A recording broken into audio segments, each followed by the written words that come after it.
I will cover a few useful strategies to improve your ability to assist in regulating your child's emotions. Always stay calm and in control of your emotions. Where possible, avoid triggers of your child's emotional distress. For example, children being hungry or tired. Consider the possible reasons for your child's distress. Examine the current context or any recent changes or events. For example, problems with friends, family discord, sickness, death, moving, or loss. Observe your child's non-verbal communication, like their facial expressions, their posturing and behavior, as a clue to what they might be feeling. Consider the function of your child's behavior. Is this behavior aimed at getting something, for example, your attention or connection with you? Or is the behavior a means of getting away from something? For example, not wanting to be somewhere or being overwhelmed with a sensory stimulation. For example, too much noise, lights, or people. Be warm and caring in your approach. Use touch if appropriate. Come down to their level if it is a younger child. Make eye contact and use open and relaxed body language at all times. The tone of your voice needs to be soothing and calming. Demonstrate kindness and empathy in your voice.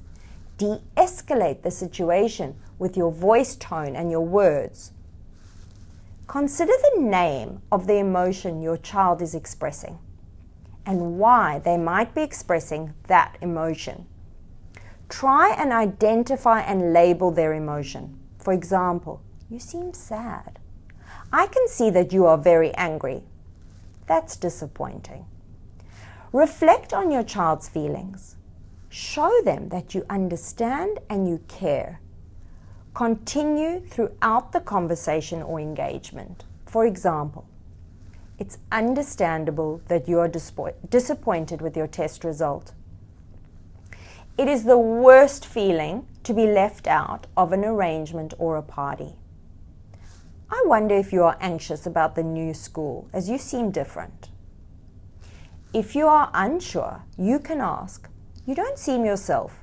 Is everything okay? Can I help with anything? Would you like to talk?" Expect rejecting statements. "I'm fine. Leave me alone." And don't take them personally. It will only escalate the situation if you respond to these comments at that time. This is your child's way of throwing you off course. If you say in that moment, "Don't be disrespectful," expect your child to respond angrily, "Well, you don't understand anything." A more appropriate and helpful response might be, "That's fine, sweetheart. I'm here if you need me." There will be a moment later to address their disrespect. Younger children do need a lot more hands-on help with their feelings. Teach your child to distinguish their feelings by increasing their emotional vocabulary as well as yours. Help your child or your teenager to make connections between their situation and their feelings, or between your responses and their feelings. Because statements are good here. You seem tired because you had little sleep this week. I know you would like to go to the party and that you're upset that I won't let you go. I don't feel comfortable saying yes because there will be no parent supervision there. Help your child to choose appropriate ways of expressing their feelings. Giving choice is good, especially to a younger child. Remember, though, to first acknowledge and show understanding of their feelings. "Wow, you are really angry. Let's go punch a pillow," rather than hurting anyone else. Avoid saying don't if you can, but rather do, as this encourages building their skills of managing situations. For example, your child has lost their toy but takes their sister's without asking, and there's a fight between your children and they're yelling and crying. Wow, there's some serious unhappiness going on here. I wonder why. They both yell out what has happened. You turn to your son. "Sweetie, you're so upset and frustrated at losing your special toy. and I'm sorry that has happened. Let's go see if we can find it. But first, let's hand back your sister's toy. She might even be able to help us find yours. He hands it over reluctantly, and you say, "Well done for that, sweetie. I'm proud of you for being understanding." A brief statement is usually best. Talk as little as possible.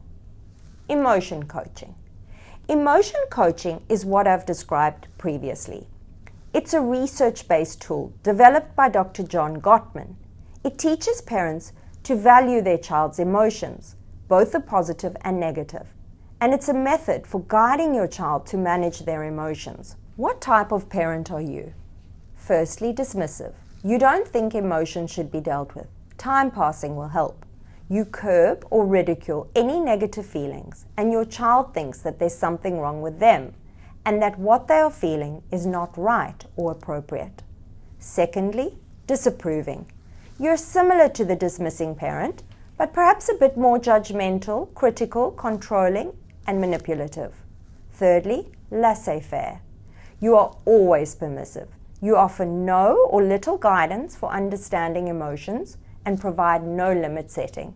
Your child has no capacity to manage emotions and usually has problems getting along with other children due to their poor behavior. The steps involved in emotion coaching include being aware of your child's emotions and your own, modeling your emotions, and talk about your emotions appropriately. Listen to your child, pay attention, and look at them. Label and reflect on emotions. Connect with your child. Don't judge or criticize. Try understand them. Be curious. It is so important to consider your child or teenager's situation and the equivalent scenario for yourself, which might help to understand their responses. Don't dismiss what is important to them. For example, it's your birthday dinner and your teenager's best friend's birthday party on the same night, and she wants to go to her friend. You feel upset and rejected, and perhaps even force her to stay home, and she gets very angry. Perhaps you could imagine having to attend your grumpy mother-in-law's 65th birthday dinner when your best girlfriend has invited you to her 40th birthday celebration out on a boat on the harbor, followed by a dinner in a fabulous restaurant. How would you feel being forced to go to the mother-in-law's birthday? Or your teenager doesn't want her little sister to use her phone to play games. Well, how do you feel when someone wants to use your phone to do random things? Encourage your child to talk by asking more open-ended questions and avoid telling them what to feel. For example, "And then what happened? Wow, that sounds horrible." Yes, it's not a reason to be upset. You're being ridiculous feeling like that. Stop being angry about it. Problem solve and discuss the situation once your child is calm. For example, "Can you tell me what happened there? And then what happened? So what do you think now? Is there anything else you think?" I will discuss problem solving in more detail in course 2. I will now run through 2 examples of emotion coaching, one involving a younger child and then a teenager. Young child and parent, dismissive or disapproving style.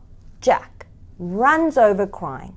"I hurt my foot." Dad, "Toughen up, Jack. You're not a girl." Jack, who cries even more. "It's really sore. I stood on a sharp stone." Dad, "You're being a baby. Let's go inside. We can't play if you keep crying." Emotion coaching. Jack runs over crying. "Dad, I hurt my foot." "Oh no, come here, let's see." Jack, who's crying even more. "It's really sore, Dad. I stood on a sharp stone." "Yeah, that is so painful. You poor thing. I have had that happen before and it's horrible." Jack, who slowly stops crying.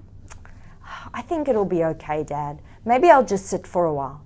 "Yeah, good idea. Take a minute. Then we can hopefully continue our game. Well done for being so brave, son." Teenager and parent. Disapproving, dismissive style. Susie, who's upset. I left my bag at school. Mum, serves you right. You are never organized. Susie, who's upset. I was stressed by something. You always make excuses, Susie. It's just irresponsible of you. Susie, who runs to her room. I hate you. You never understand. Mum, no, I understand, but you are rude. Emotion coaching.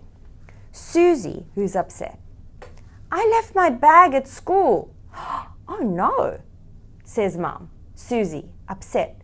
I was stressed by something. Mum, really? What was happening, Susie? My friends were talking about going to a sleepover and they weren't including me. Mum says, oh no, darling, that must have been horrible for you. Susie, it was, Mum, and I don't understand why I wasn't included. Last time Jenny had a sleepover, I was invited and nothing has happened. Mum says, yeah, that does sound a little strange. Susie says, well, maybe Jenny has some reason she didn't want to include me. Or maybe she will talk to me tomorrow. But I'm so upset. Mum says, yeah, it's understandable. And it's never great to be left out of something. And now I'm sure not having your bag is also stressful. Susie says, yeah, I need it for tomorrow. Mum says, is there anything that I can do to help? Susie, Mum, would you mind helping me with my homework? I could kind of do it by finding the information on the internet. Mum says, sure, sweetie, that sounds like an excellent plan. My final comments would be, many parents view emotion coaching as too time-consuming or indulgent. And yes, it does initially take some time, but with practice and consistency, it becomes easier, and your child internalizes your responses. Your child becomes able to self-soothe and regulate their emotions without your help. They are more capable of problem solving effectively. The lack of validating your child's emotions will cause many emotional and behavioral consequences. Validating emotions does not mean that you agree with your child, but rather the acknowledgement of their feelings shows that you are trying to be understanding and caring. It teaches children how to self-regulate their emotions and problem solve effectively. It maintains their self-worth, which is so critical to their future success.